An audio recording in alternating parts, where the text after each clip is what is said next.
tema. Preguntas de las clases anteriores.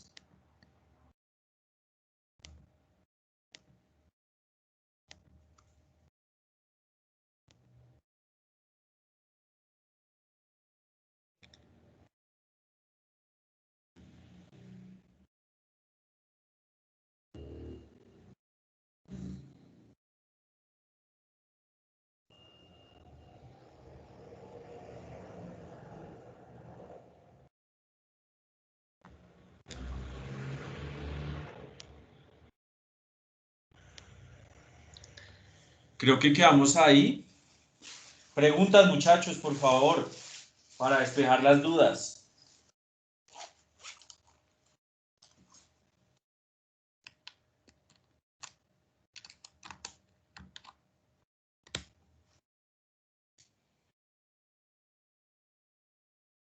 Listo. Hablando entonces de receptores, hablábamos de diferentes tipos de receptores. Aquí les voy a mostrar cómo es la vía de señalización que ocurre cuando un receptor está acoplado a una proteína G. Eh, Hay varias hormonas o varios ligandos que responden a o que utilizan ese tipo de receptor, como lo es la ACTH, la LH, la FSH, la TSH, la ADH en el receptor B2, la HCG, la MSH, la CRH, la calcitonina, la PTH, el glucagón y receptores simpáticos beta 1 y beta 2. Yo ya les había mostrado esto, era pues cómo está estructurado, cómo está conformado los receptores eh, transmembrana o receptores de membrana acoplada a proteína G. Vemos un receptor inactivo, tenemos acá el ejemplo. Un receptor cuando está inactivo, pues cuando no ha llegado el ligando o cuando no ha llegado la hormona. Cuando llega el ligando o la hormona al receptor, va a generar una serie de eventos y cambios a nivel de esa proteína G que finalmente me va a ir a activar una enzima que finalmente va a generar pues toda esa cascada, ciertas acciones fisiológicas.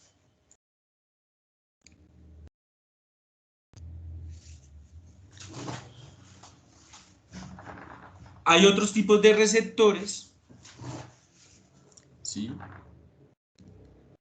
También transmembrana, que son diferentes y que son para ciertas hormonas que no incluimos en estas.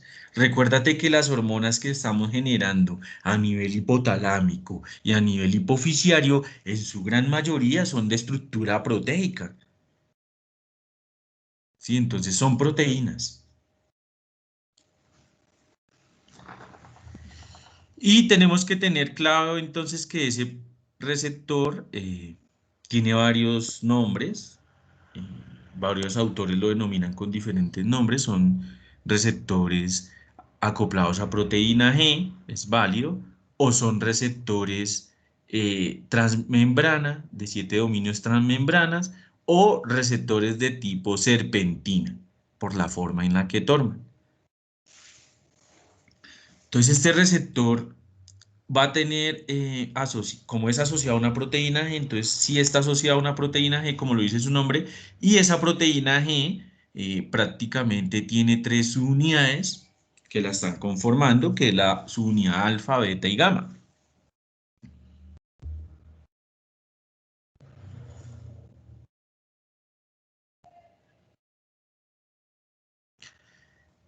Aquí es de gran relevancia, de gran importancia, la subunidad alfa, ya que esa subunidad alfa tiene una habilidad especial que es acoplarse a una molécula denominada GDP, ¿sí? Guanosin difosfato, eh, y cuando llega este receptor, se activa porque llega la hormona, pues sencillamente esa subunidad alfa, que está unida a GDP en su forma inactiva, va a perder la afinidad por ese GDP y lo va a liberar o lo va a soltar. ¿Esto todo ocurre en dónde, muchachos? ¿En dónde estamos hablando? ¿Todo esto ocurre? ¿En dónde ocurre? ¿Dónde está ocurriendo todo ese suceso?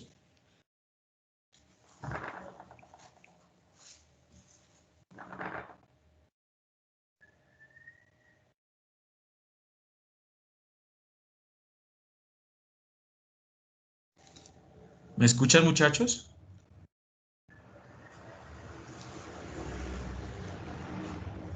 ¿En dónde está ocurriendo este suceso? ¿O dónde está ocurriendo esto?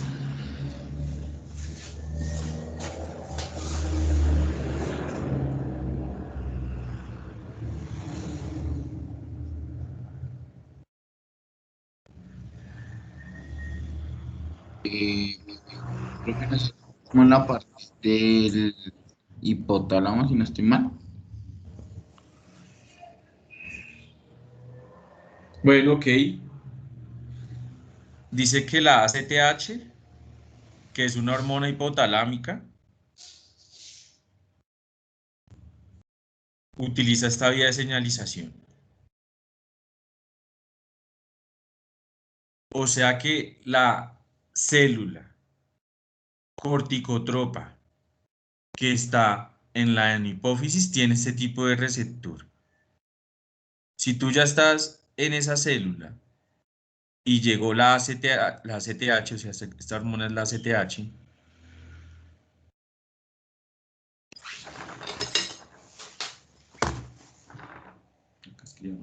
esa hormona es la ACTH.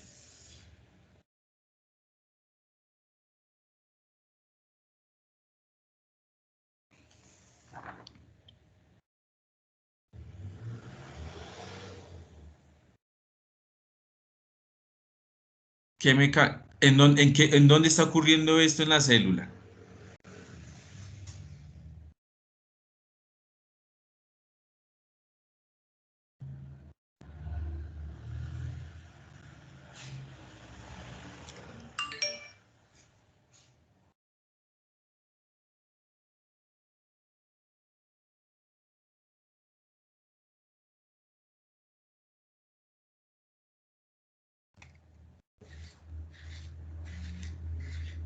No sé si sería en alguna parte de la membrana. Está en la membrana, todo eso está pasando en la membrana porque acuérdense que el receptor es transmembrana. Entonces tiene que llevar la señal desde la membrana hasta el núcleo.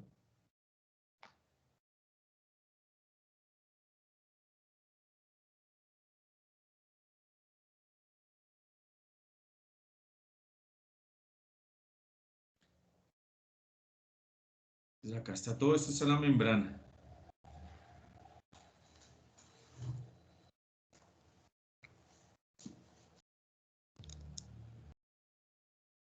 Listo. Entonces cuando ese GDP pierde perdón, esa subunidad alfa, pierde la afinidad con el GDP, se va a unir a una molécula que se llama GTP, guanosin o guanosina trifosfato. ¿Y qué va a hacer esta subunidad alfa? Pues mire cómo lo dice Linda Constanzo. Va a ir a activar una enzima que se llama la adenilil ciclasa o adelinato ciclasa.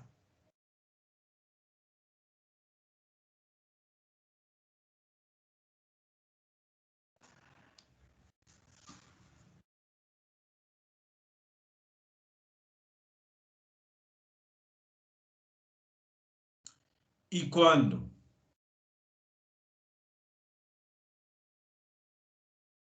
¿Y qué hacer cuál es la labor de esta enzima? Pues coger moléculas de ATP, desfosforilarlas y convertirlas en AMP cíclico.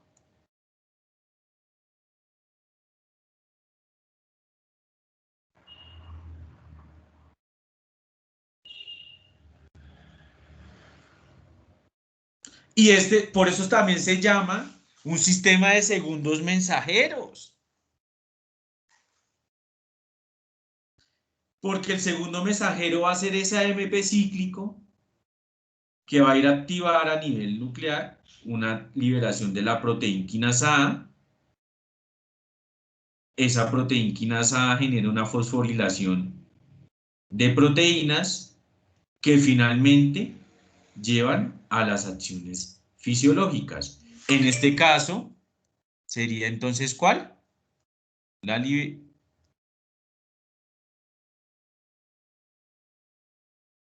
¿Cuál sería la acción fisiológica de la ACTH?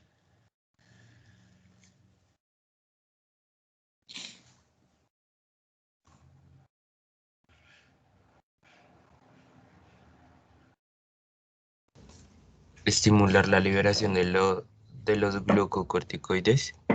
Exactamente. Y va a ir entonces a la glándula adrenal.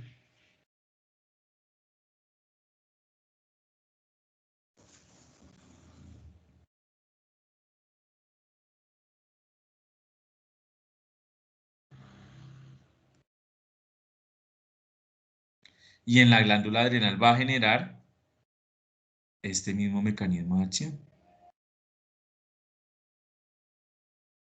Para que finalmente, como dice el compañero, se liberen los glucocorticoides, ¿sí? También algo los mineralocorticoides.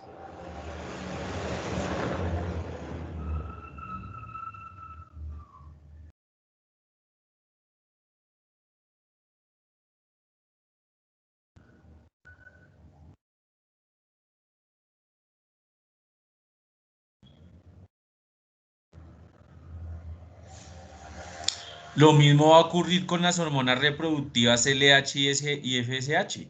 Como la LH va a ir a estimular la luteinización mediante este mismo mecanismo de acción. Como la FH va a ir a generar estímulo sobre el folículo mediante este mismo mecanismo. La calcitonina, la PTH, el glucagón, la adrenalina, la hormona antidiurética que tanto hablábamos a nivel renal.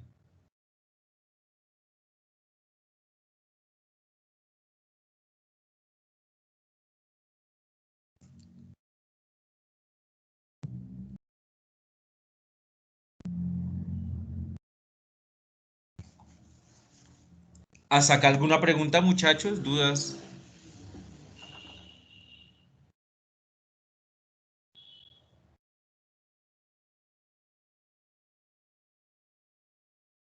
Ejemplos.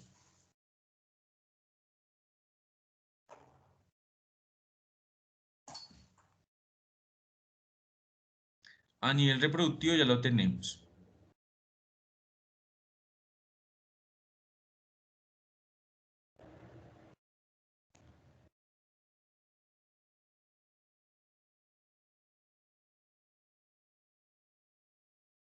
Vimos reproductivo la vez pasada, algo tocamos, ¿sí? Pero mira todo esto. Si yo utilizo la FSH y la LH como hormona, ¿qué voy a generar? La gonadotropina coriónica humana.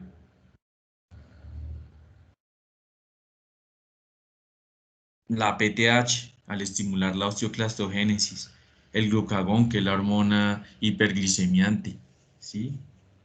La adrenalina.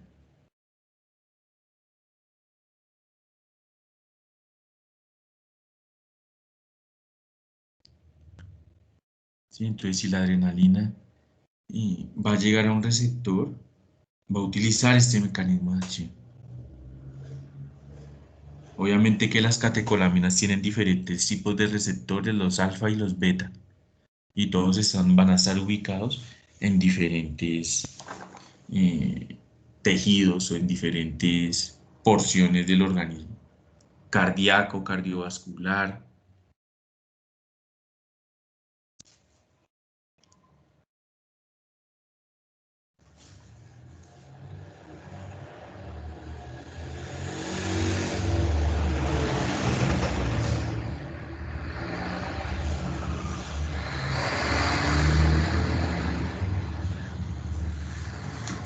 Preguntas, muchachos, por favor.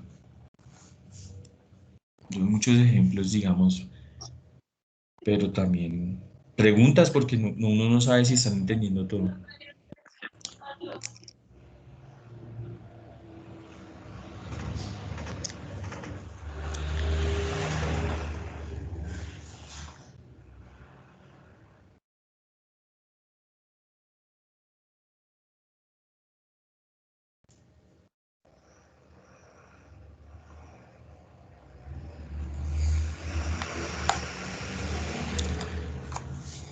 Listo. ¿Claro ese?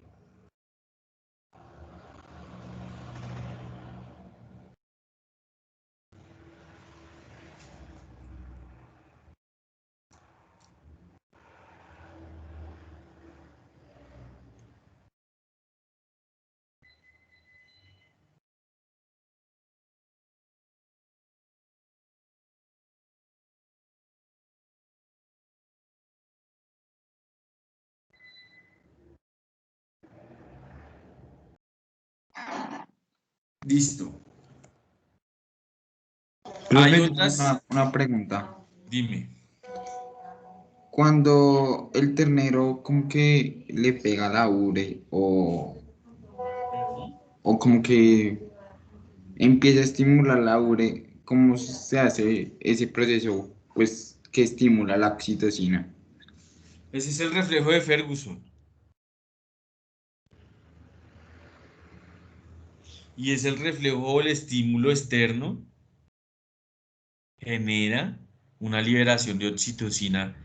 En este caso, digamos, el hecho de que la mamá esté junto al ternero o que chupe la leche va a estimular la producción de esa oxitocina.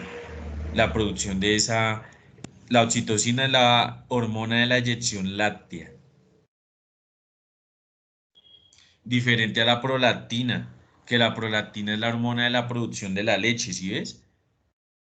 Entonces, esa oxitocina, yo les hablaba a ustedes que es una hormona que va a generar, que es una hormona social, ¿te acuerdas? Que tiene liberación neuronal. Acuérdate cómo el hipotálamo está comunicado con la neurohipófisis para que la neurohipófisis finalmente libere la oxitocina al torrente sanguíneo, ¿sí? Y se genere la eyección láctea. Entonces, como está con relacionado con el hipotálamo eh, y una porción neuronal con la hipófisis, acuérdate que hay dos diferentes tipos de comunicación, una por vía vascular mediante el mecanismo del sistema portal hipoficiario hipotalámico, que es el lecho vascular, y la otra que es con la hipófisis, y con la neurohipófisis eran a través de los aso del tracto. Entonces, digamos, esa liberación o esa forma de comunicación del hipotálamo con la neurohipófisis permite que estímulos externos puedan liberar la oxitocina. ¿Por qué? Porque acuérdate que el hipotálamo también está relacionado con el tálamo y con la corteza cerebral, ¿sí?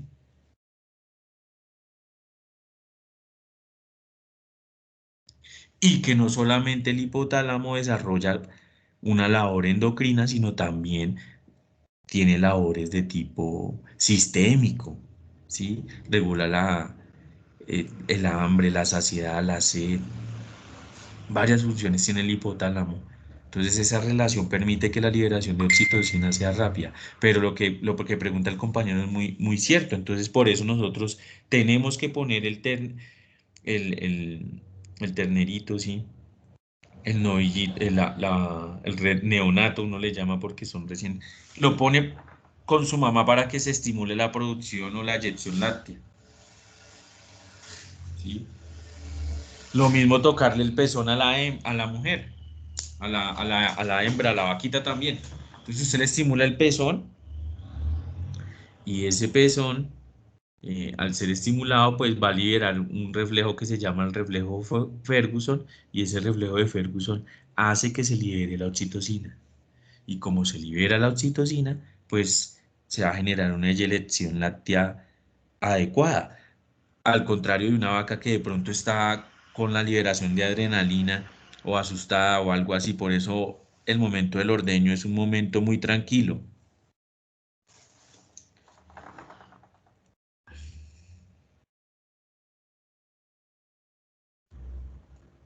Entonces, o le ponen música, uno le pone agüita caliente al pezón, ¿sí?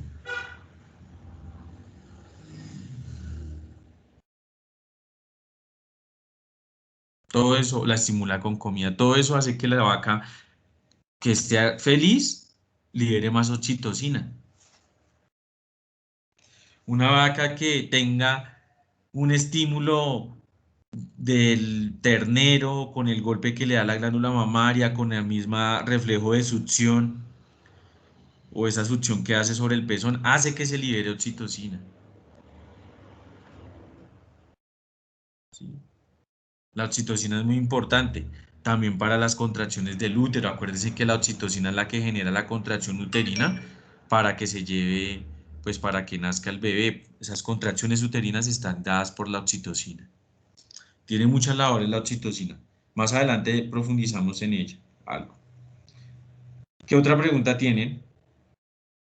Profe, es que yo he visto que, no sé si eso tenga una complicación en la parte fisiológica, en la cual cuando pues nace un neonato, a veces como que le echan agua fría y eso genera como un choque una vez en el ternero.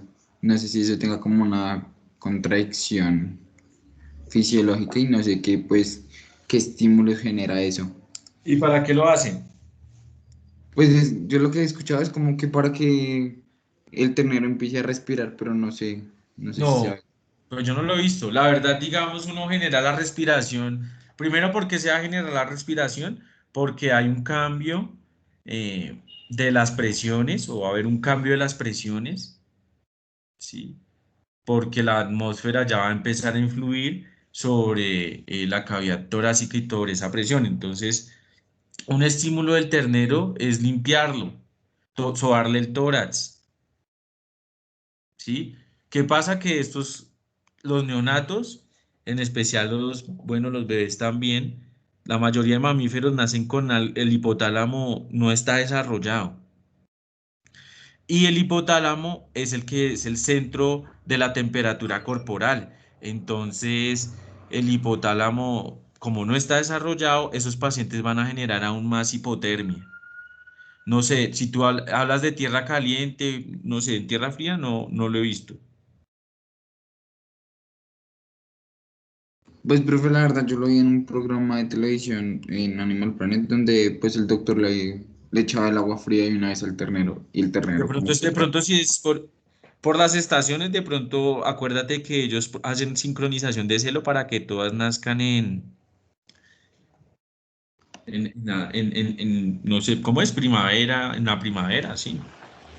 Entonces es así, ahí es mucho calor, entonces de pronto es por eso que le arreglan el agua para que de pronto no le dé un golpe de calor o algo. Pero acá no, acá lo que tú haces es, digamos, realizar como un masaje, no tanto un masaje, sino como frotar el tórax del neonato,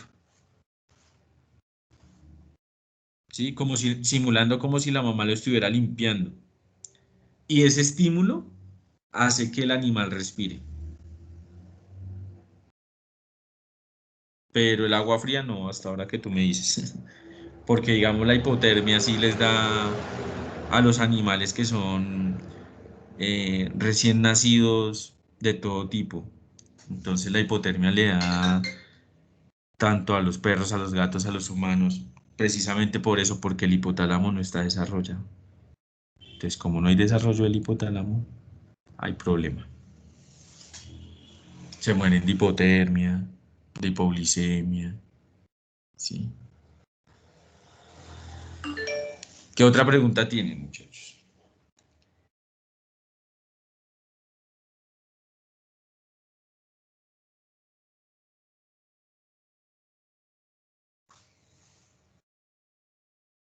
Otro mecanismo de acción, ya vimos el de la adelinato ciclasa, que utiliza un receptor acoplado a una proteína G. Tenemos un mecanismo asociado a una enzima que se llama la fosfolipasa C. ¿Sí? Esa fosfolipasa C de igual funciona con un receptor acoplado a una proteína G, con sus 3 unidades. ¿Sí? Lo único que va a variar es que esas proteínas G ya no va a ser una proteína GS como lo era en la adeninato ciclasa, sino va a ser una proteína GQ. Y esa proteína GQ pues también va a tener una variante en su subunidad que va a ser una subunidad alfa Q. ¿Sí? Diferente a la adelinato ciclasa que era la alfa S. ¿Sí ves? Hay varios tipos de subunidades alfas y hay diferentes tipos de proteína G. Hay una proteína G inhibitoria que va a inhibir todo el proceso. Bueno, de igual se va a activar el receptor cuando va a llegar el ligando que es la hormona, ¿no? Y las hormonas que corresponden a estas van a ser entonces la GnRH, hormona liberadora, la TRH, otra hormona liberadora, la GHRH, hormona liberadora de la hormona de crecimiento, la angiotensina 2, la ADH en el receptor B1, la oxitocina que estamos nombrando, la de la eyección láctea, la de las contracciones uterinas, y los receptores alfa adrenérgicos.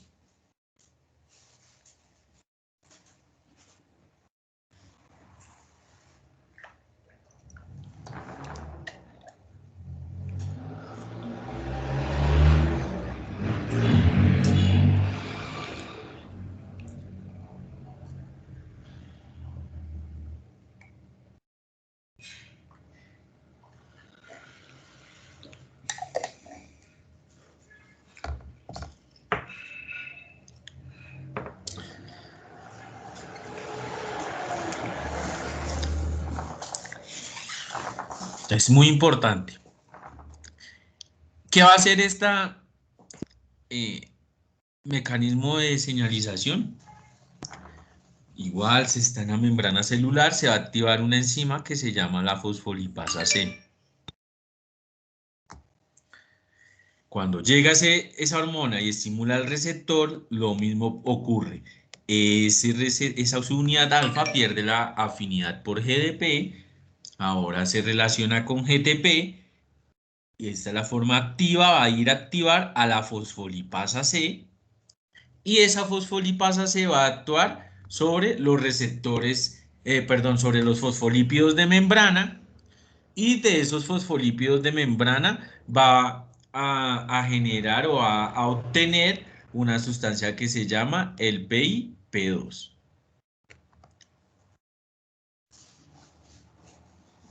El inositol bifosfato.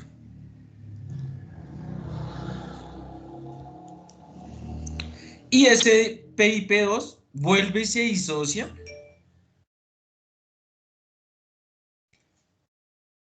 ¿Sí?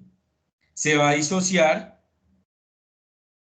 en diacilglicerol y en inositol trifosfato.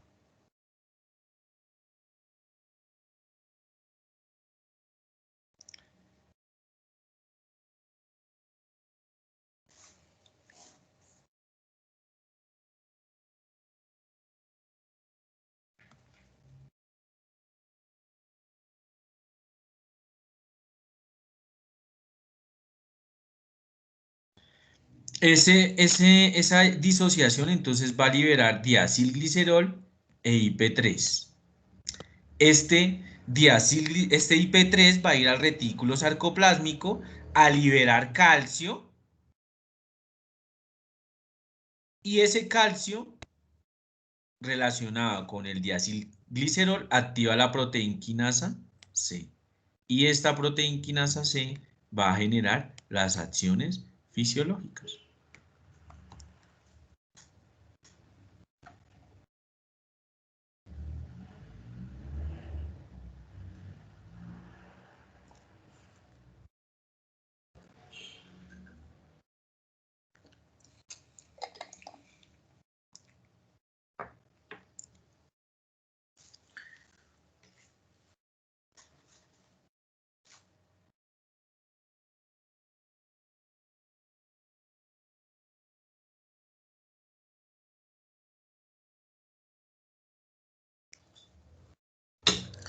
Por ejemplo, si ese es el mecanismo de la GNRH, entonces la GNRH va a llegar acá a las células gonadotrófas para liberar FSH, o sea que acá la liberación de FSH, que utiliza el mecanismo anterior, el de la nitrato ciclasa, ya lo vimos, y LH.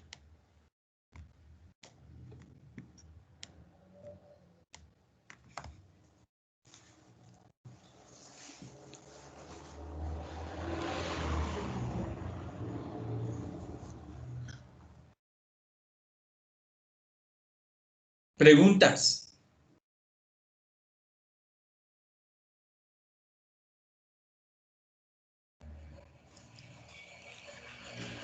Profe, ya hablando de este proceso, y ahí ya que nos nombrabas como la hormona de crecimiento, ¿qué sucede con las personas que sufren de enanismo con esa hormona?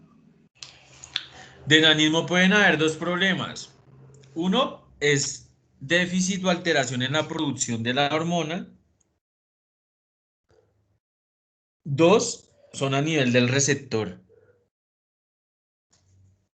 Entonces, no solamente problemas hormonales los vamos a ver relacionados con la producción o no de la hormona, sino por alteraciones a nivel del receptor.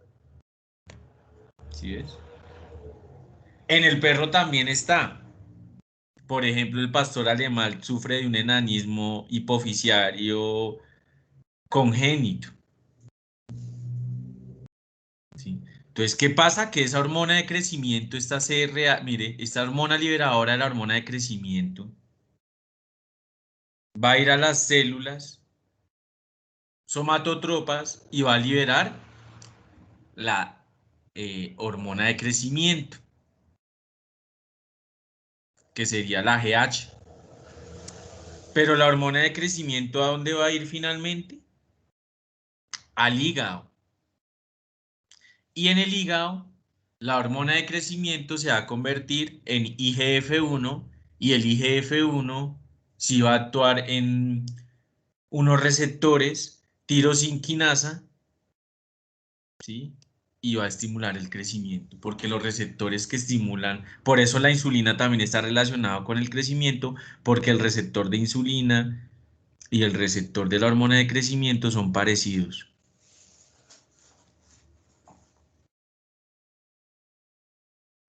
Pero finalmente, digamos, ahí hay que determinar la causa, si digamos la causa es un proceso de pronto déficit de la hormona o alteración a nivel del receptor. Por ejemplo, una cosa es el enanismo y el otro el síndrome de Laron, ¿sí ves? En el cual hay una alteración en el receptor.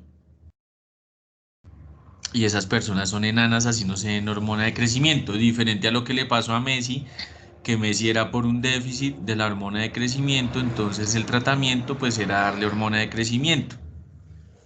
Los otros no tienen tratamiento y de pronto ustedes lo hayan visto por televisión, son esos chiquiticos, chiquiticos que tienen como una voz rara. Esos son en síndrome de Laron, que es su alteración congénita en el receptor de las hormonas de crecimiento.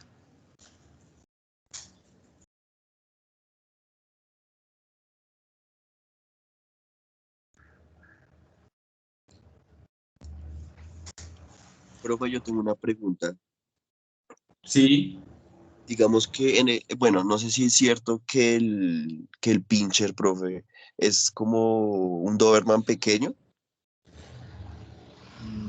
Son parecidos, sí, son de la misma línea por las características fenotípicas. Por eso, Profe, pero digamos, por eso digamos es el Doberman Pinscher. En realidad así es, Doberman Pinscher. profe, y digamos que para llegar al pincher tuvieron que haber, digamos, alterado hormonalmente a las razas, digamos, en el transcurso de las generaciones para pues que quede así de pequeño. Sí, hay veces que, digamos, no es que uno la manipule genéticamente el hombre, sino que por evolución, por filogenia, por la evolución, digamos, como que va tomando esas características. Pero pues, digamos, también el hombre influye mucho en eso, ¿no? Y se puede realizar así. Igual, digamos, hay pincher que tienen problemas hormonales relacionados con tanto con hormona de crecimiento, con hormonas de la tiroides. Entonces, son perros que de pronto vamos a ver que no, la bóveda craneana no cierra completamente. Sí, inicialmente la hormona de crecimiento y la hormona tiroidea están muy relacionadas en el desarrollo de todo. Inicialmente ellas son las que manejan, son los primeros receptores prácticamente que empiezan a aparecer y que empiezan a relacionarse para el crecimiento y la diferenciación de los órganos y tejidos. Eh, Y entonces un déficit de la hormona tiroidea puede generar problemas también en el desarrollo. ¿Sí? Entonces por eso ahorita la sal es yodada, porque antes no daban la sal yodada y digamos por allá en el África tenían déficit neurológico, por ejemplo, que se llamaba cretinismo.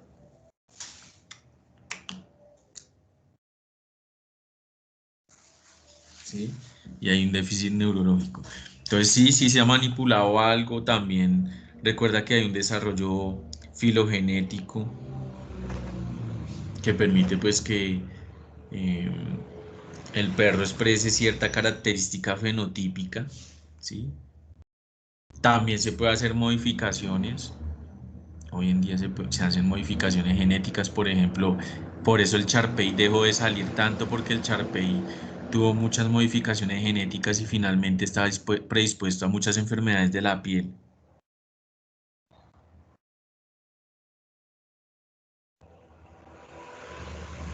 El Charpey chino. Entonces, eh, sí se puede generar alteraciones, obviamente que digamos, estos pacientes, digamos, hay unos que pueden vivir más tiempo y otros que no, pero si el ciclo de vida es menor, lo otro es que esos pacientes no desarrollan cánceres, tienen una cualidad de no ser más resistentes que las personas normales, por ejemplo, en el síndrome de Laron, son más resistentes a no generar cáncer.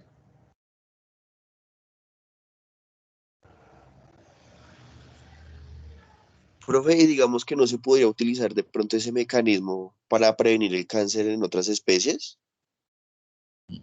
Por lo general, el cáncer está asociado a ese tipo de receptores porque ese aumento en la proliferación, o sea, el cáncer se da por eso, porque ahí empieza a generar hormonas de crecimiento.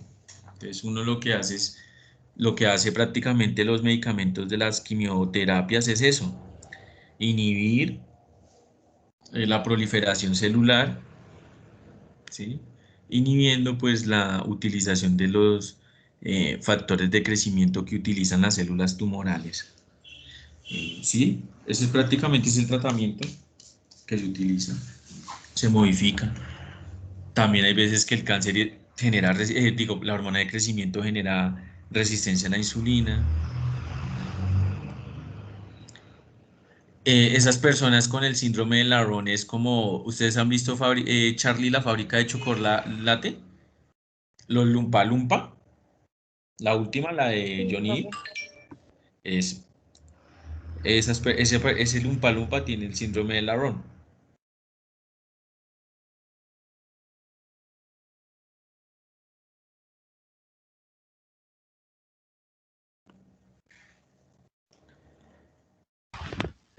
Profe, Dime. ¿y las personas que tienen autismo tienen alteraciones hormonales o no?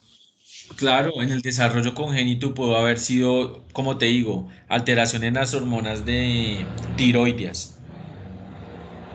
Si la mamá, las mujeres son las más predispuestas a generar enfermedades de las glándulas tiroides o de las hormonas tiroides. Entonces, ¿qué pasa? Que si la mujer tiene hipotiroidismo o presenta una diabetes gestacional o tiene todas esas alteraciones así que dan en el embarazo, puede generar un déficit cognitivo más adelante en el neonato. Por eso empezaron a dar la sal yodada.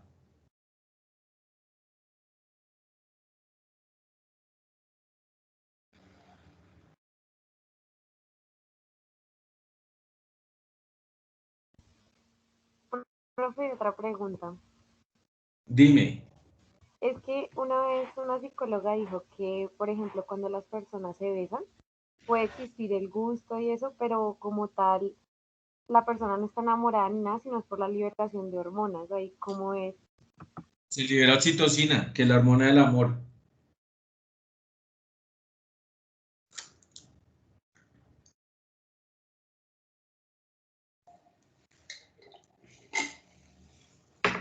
Por el chocolate también libera la hormona de la felicidad, es la hormona del orgasmo.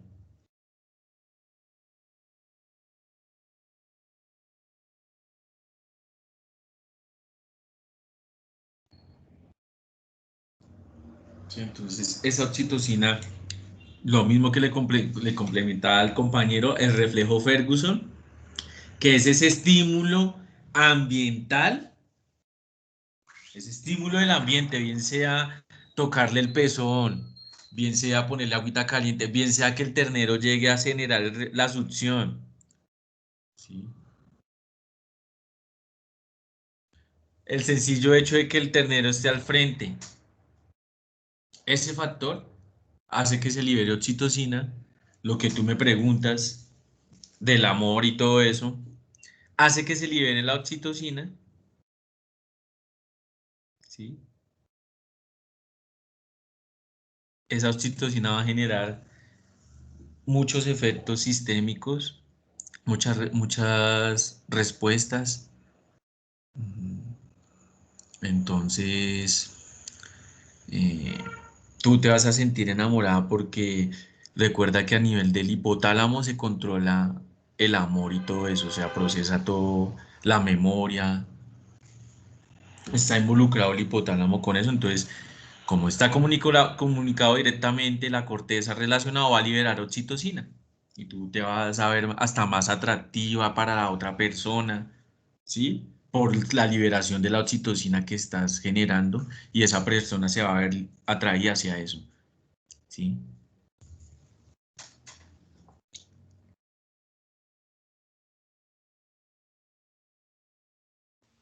Vale, profe, gracias. Por eso en un momento ya se acaba el amor. Hoy en día es de controversia todos los estudios sobre el amor, porque ya no va a generar ese estímulo tú y todos los días con la misma persona,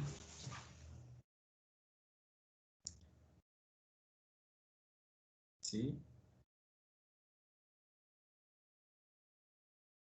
Pero llega otra persona, digamos, diferente y que ahí compagina, hay liberación de oxitocina y digamos, va a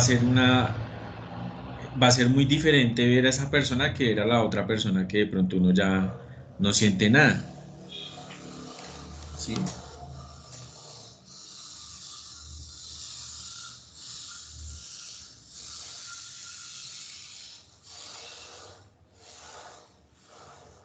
Preguntas, Profe, dime. digamos que en el caso de las águilas o los pingüinos que tienen una sola pareja, eh, digamos que se ha podido evidenciar que digamos que se genere cierto amor entre ellos. Sí, claro. Si hay liberación de oxitocina, la oxitocina también es importante para la producción del huevo.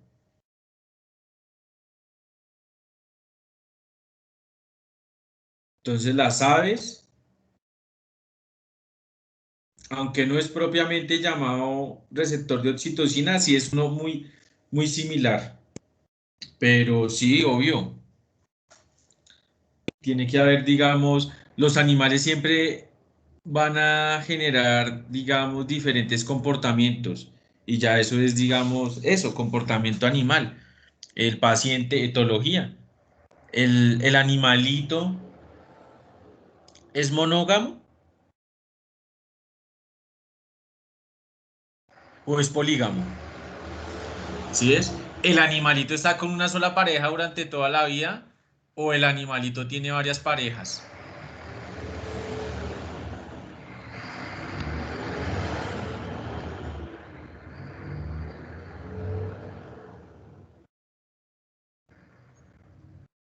Pues Y eso esos depende como tal de comportamientos, la especie, ¿no, profe? y ese comportamiento depende de la oxitocina, de la liberación de la oxitocina y de la oxitocina qué capacidades tiene de generar esa respuesta comportamental. Señor, No, pues que eso depende como tal de cada especie, si es monógama sí, claro. o... Claro.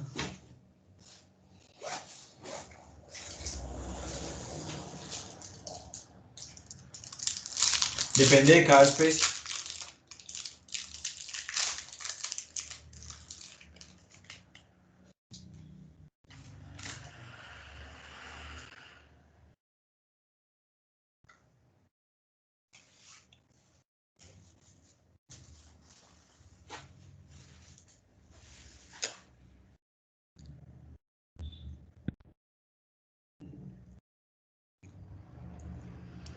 ¿Qué otra pregunta tienen, muchachos?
Listo.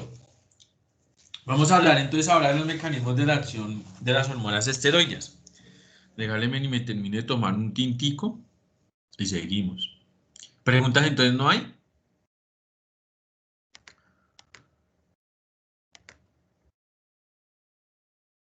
Ya regreso.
Listo, muchachos. Bueno. Eh, ahora vamos a hablar de los mecanismos de las hormonas esteroides. Son esas hormonas que también vamos o que hablamos que son derivados del anillo heterocíclico del colesterol, ¿sí? En las cuales se incluyen entonces los glucocorticoides, el cortisol, la cortisona, glucocorticoides sintéticos como son la dexametasona, la betametasona, la prednisolona, ¿sí? La metilprednisolona también existe. ¿Sí? Todos estos son eh, hormonas o son medicamentos. Mira que la hormona tiene una eh, importancia o una cualidad muy importante y es que se puede sintetizar.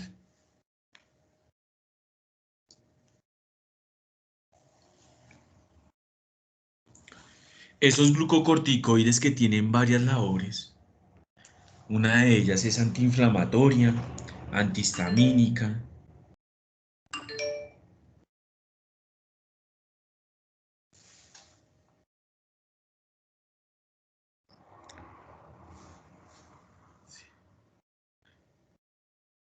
Esos glucocorticoides ustedes inclusive lo van a encontrar en patologías donde hay inflamación del sistema nervioso que utilizan un glucocorticoide.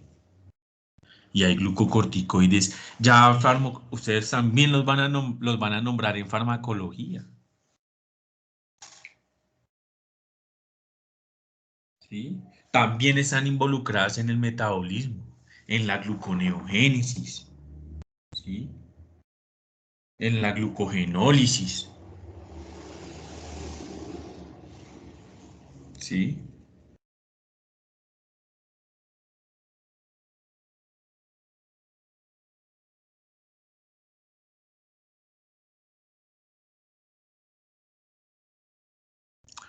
¿Dónde se liberan esos glucocorticoides?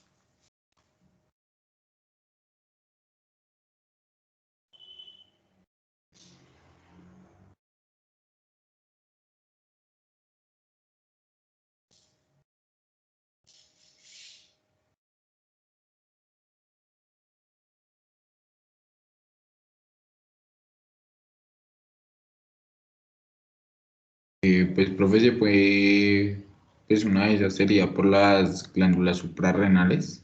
Exactamente, bien. En las glándulas suprarrenales es donde se va a liberar los glucocorticoides. Y todos estos, ¿sí? Mm, Nosotros también en algunas ocasiones podemos liberar el exceso de glucocorticoides debido pues a acontecimientos externos o ambientales que me pueden generar un estrés, ¿sí? O el complejo a nivel celular también que me puede generar un estrés ya de tipo oxidativo, que libera también radicales libres y demás, ¿sí? Y ese estrés pues va a aumentar la liberación de los glucocorticoides. Y los glucocorticoides van a tener la mayoría de receptores o van a tener diversas funciones a nivel de tipo metabólico, ¿sí? También tienen actividades antiinflamatorias,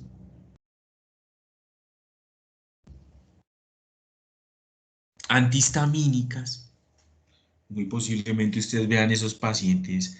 No, es que este paciente presenta prurito debido a una dermatitis alérgica a la picadura de la pulga, ¿sí? Ustedes van a utilizar glucocorticoides porque los glucocorticoides también son antihistamínicos.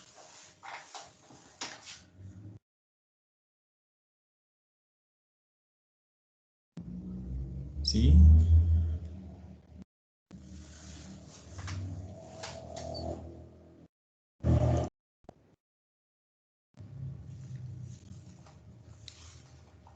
Profe, yo tengo una pregunta. Señor, Digamos que en el caso de una dermatitis atópica, también se pueden utilizar los glucocorticoides. claro, porque los glucocorticoides son inmunosupresores.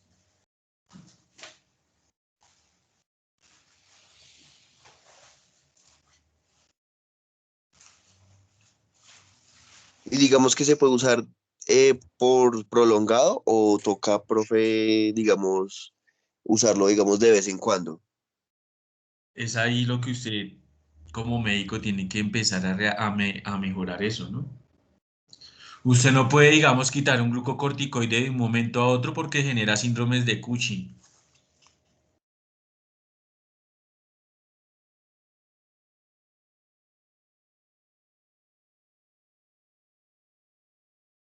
Listo, profe, gracias.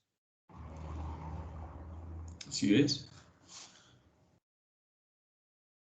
Entonces tú no lo puedes quitar de un momento a otro, tú tienes que quitarlo prolongada, o sea, digamos, paulatinamente, reduciendo la dosis, para que otra vez la... ¿Por qué? Porque tú estás generando que un feedback negativo a nivel del hipotálamo y de la hipófisis. Tú cuando das un glucocorticoides tienes suprimido ese eje hipotalámico. ¿Sí ves? Estás generando un feedback negativo.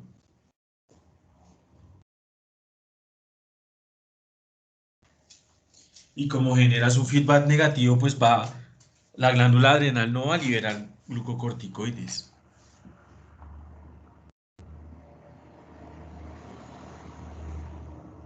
Y si tú no haces esa retroalimentación, no lo vas tan bien paulatinamente retrocediendo, pues sencillamente cuando tú quitas de un momento a otro el glucocorticoide, pues la respuesta de la glándula adrenal va a ser una respuesta eh, exacerbada porque los niveles de glucocorticoides que se mantenían en sangre eran elevados.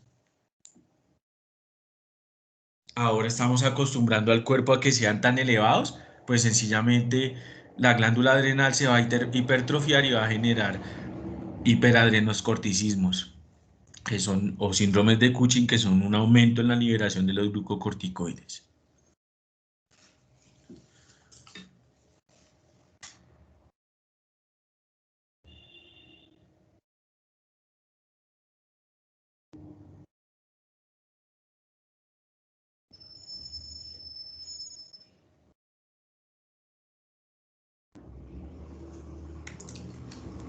¿Qué otra pregunta, muchachos?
Profe,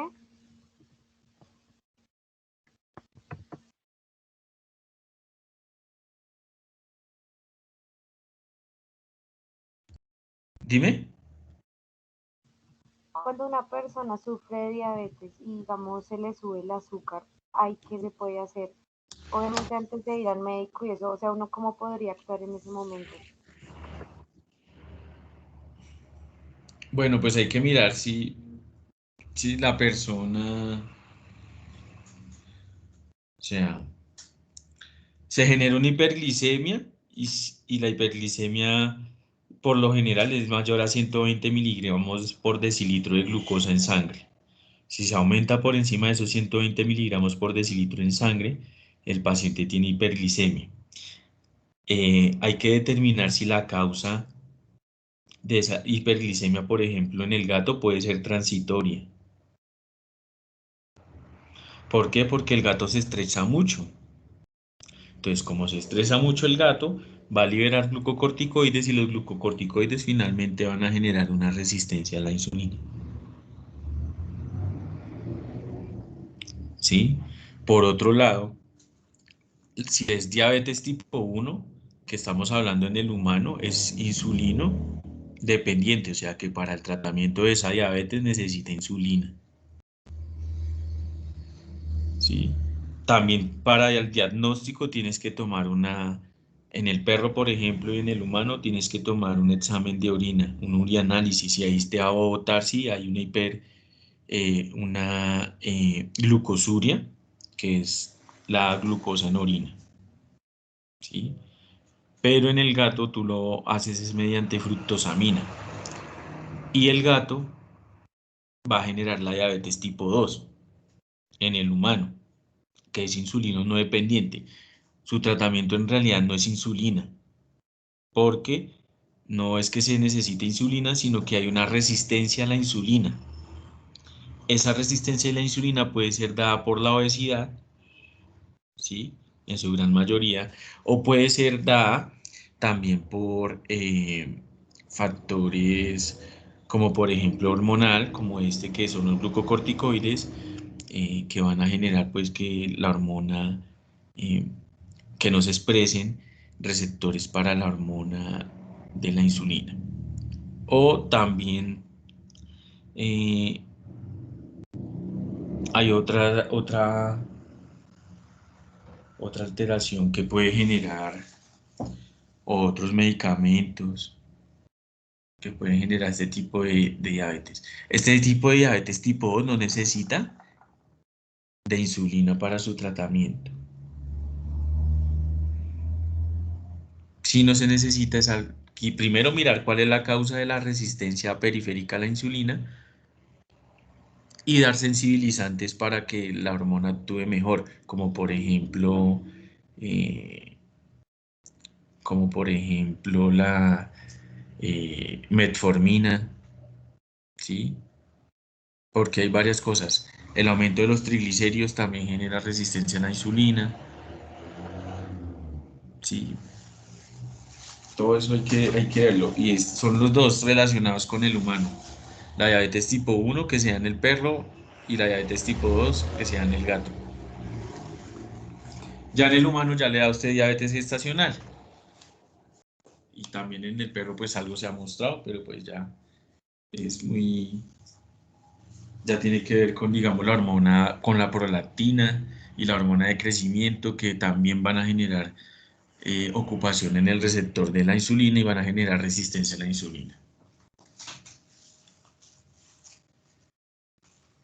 ¿Qué otra pregunta?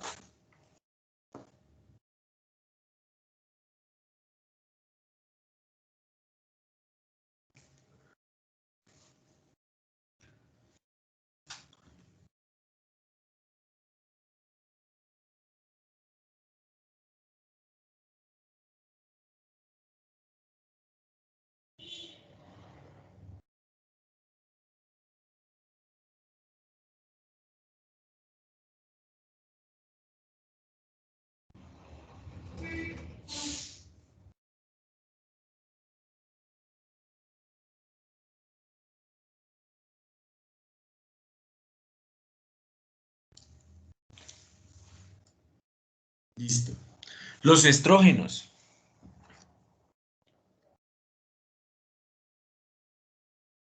Sí, los estrógenos son esa hormona que va a dar las características en el celo, por ejemplo, el aumento de los estrógenos hace que la hembra entre en celo, ¿sí? Y hay diferentes ciclos estrales para los diferentes tipos de animales. Entonces, el trabajo que vamos a hacer para la siguiente clase va a ser eso.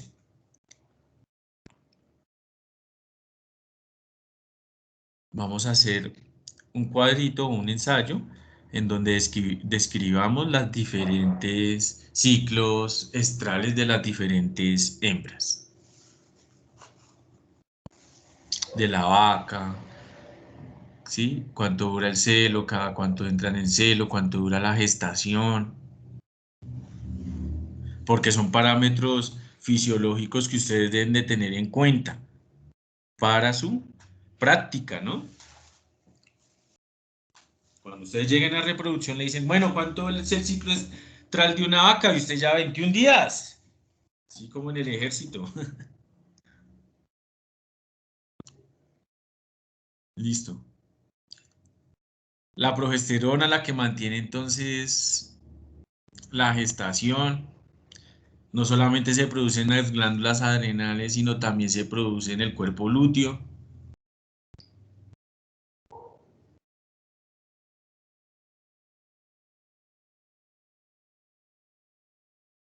¿Sí? Esta progesterona actúa a nivel del útero y lo que hace es que va a ocupar el receptor de la oxitocina, ¿sí? Y no se va a generar contracción uterina.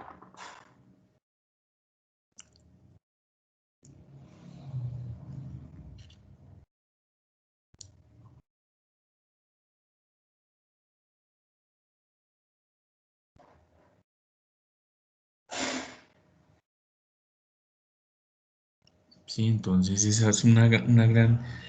En todas las especies es producida, digamos, esa progesterona la que va a mantener la gestación, en su gran mayoría. En la vaca ustedes a ver, van a evidenciar que es el cuerpo lúteo el que mantiene la gestación y que esa lisis del cuerpo lúteo va pues a disminuir la progesterona y esa progesterona eh, con su descenso pues va a permitir que la oxitocina actúe y actuando la oxitocina pues va a generar contracciones del miometrio del músculo uterino generando pues el parto también, ¿sí? También se relaciona con la relaxina porque recuerden que la relaxina es una hormona que se va a liberar para aumentar el, el ligamento pelviano y se aumente, digamos, el canal del parto.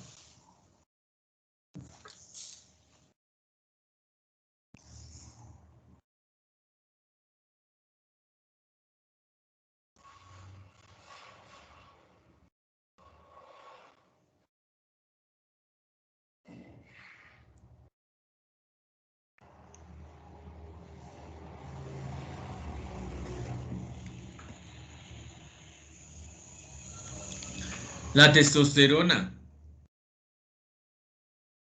la que da características en el macho, vamos a ver cómo está relacionada con también eh, la mantención de unas células importantes para la producción del espermatocito, del espermatozoide. Es muy importante tenerla en cuenta. Características del macho, no solamente se libera en, en la glándula adrenal, sino también a nivel del testículo. Más adelante vamos a profundizar un poco más en esto. Estamos hasta ahora calentando motores, estamos en la introducción. Listo. Y la aldosterona, el mineralocorticoide, que lo veíamos importante, que aumenta la absorción de agua y de sodio a nivel de los túbulos contorneados proximales. En la glándula adrenal, vamos entonces a dividir la glándula adrenal en una porción en la corteza, en la cual está dividida esa corteza, bueno, en una porción de la corteza y en otra porción de la médula. En la médula que se producen las catecolaminas. ¿Cuáles son las catecolaminas, muchachos?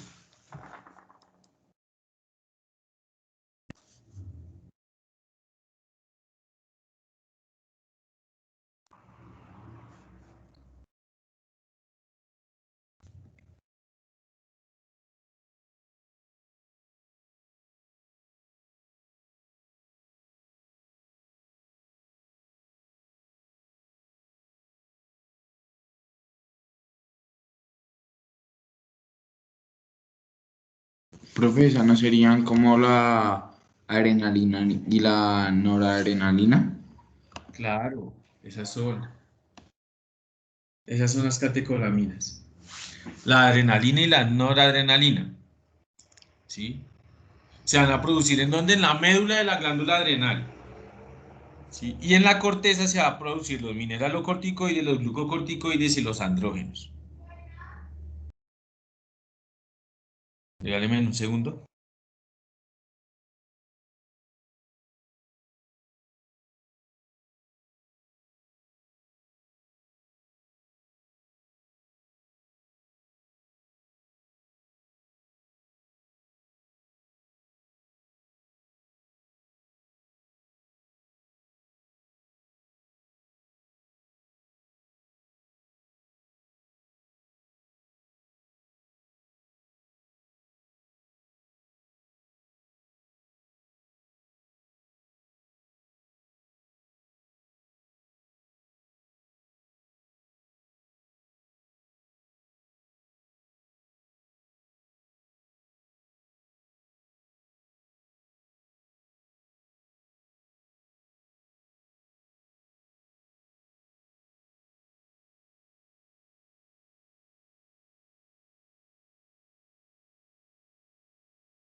Esa corteza de la glándula adrenal, entonces la vamos a dividir en uno.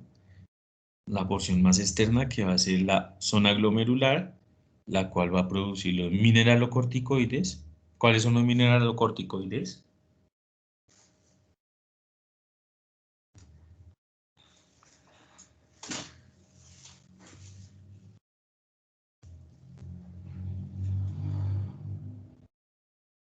La aldosterona, profe, el Exacto. cortisol.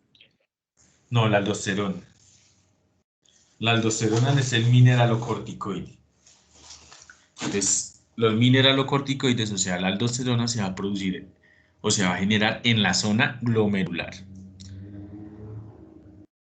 En la zona fascicular o zona fascicular se van a generar los glucocorticoides, en el cual está el cortisol, la cortisona, que se pueden medir en sangre. Y en la zona reticular se van a producir los andrógenos, en los cuales se incluye la testosterona, la progesterona y los estrógenos.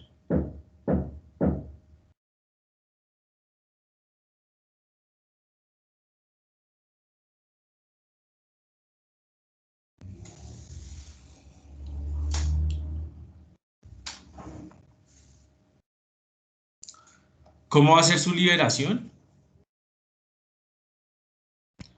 Su liberación va a ser a través de eh,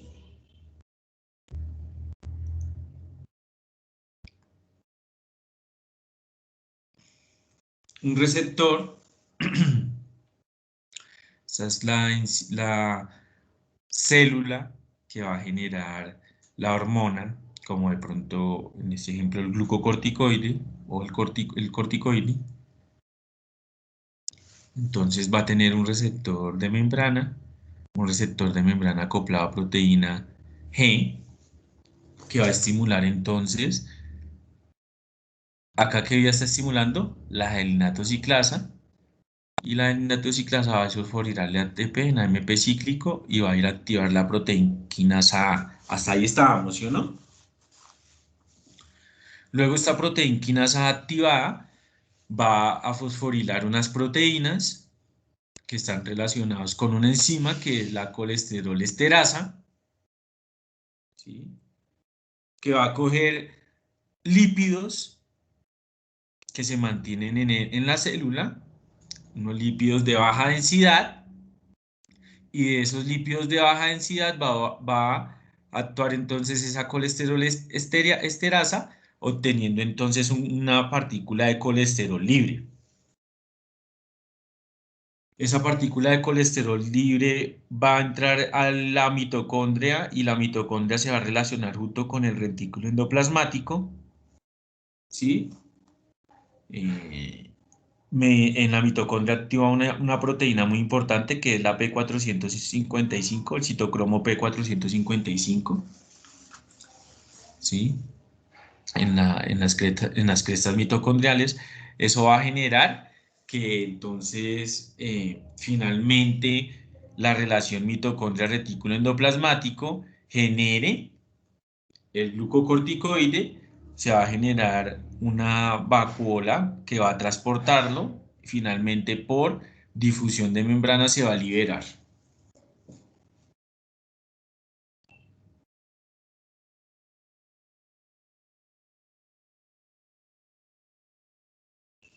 Entonces, ese es el mecanismo que utiliza, digamos, la producción, o acá, ¿qué hormona estaría acá? La pregunta del millón. ¿Qué hormona estimularía esto? Y terminamos. Y seguimos la próxima clase con esta clase de glucocorticoides que es tan bonita. ¿Quién estimula esto? ¿Qué hormona es esta? Que va a estimular todo ese mecanismo.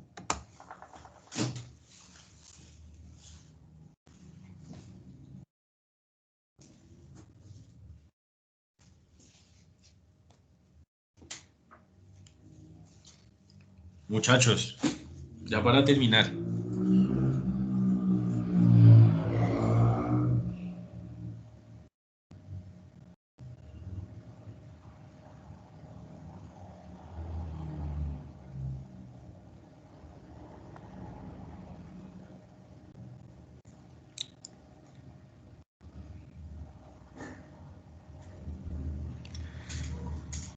La ACTH. Chao, muchachos. Dios los bendiga. No se les olvide hacer la tarea. Vale, profe, muchas gracias. ¿Sí quedó bien o no quedó bien? No hay dudas, preguntas.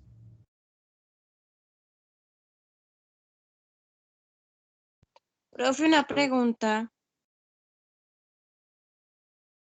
Dime. Es que no te entendí de la tarea. ¿Es un ensayo o es un cuadro? Como quieran, pues mejor un cuadro en el cual pues ustedes puedan aprender cuál es el ciclo estral de la cerda, de la gata, de la perra. También si quieren profundizar en el cuadro, van a profundizar, digamos, eh, cuánto es la gestación, eh, qué tipo de placentación tiene, todo eso, que son parámetros fisiológicos y reproductivos que ustedes como médicos veterinarios o zootecnistas deben de tenerlo en cuenta, porque acá mira, estamos profundizando, pero si tú no lo aplicas, no queda el conocimiento volando. Entonces ese cuadro, por favor, ¿listo? O un ensayo, si tú lo quieres realizar como un trabajo, no hay problema. Dale, muchachos. Bueno, profe, gracias. Dios los bendiga.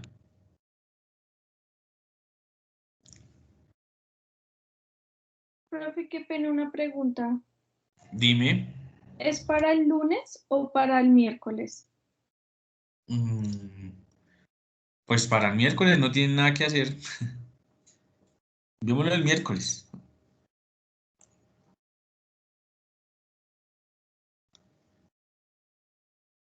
Profe, una pregunta.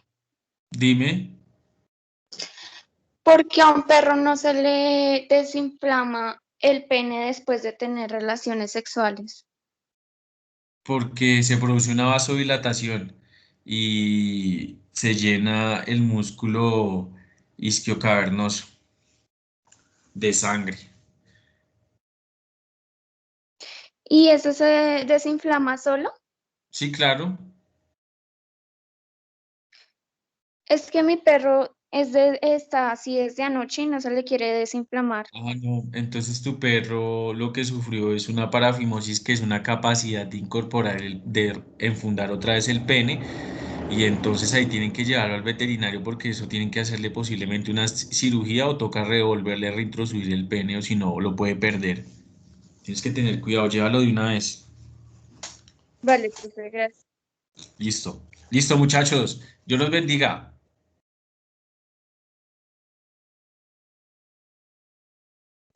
Gracias, profe, lo mismo. Gracias, profe. Gracias, profe.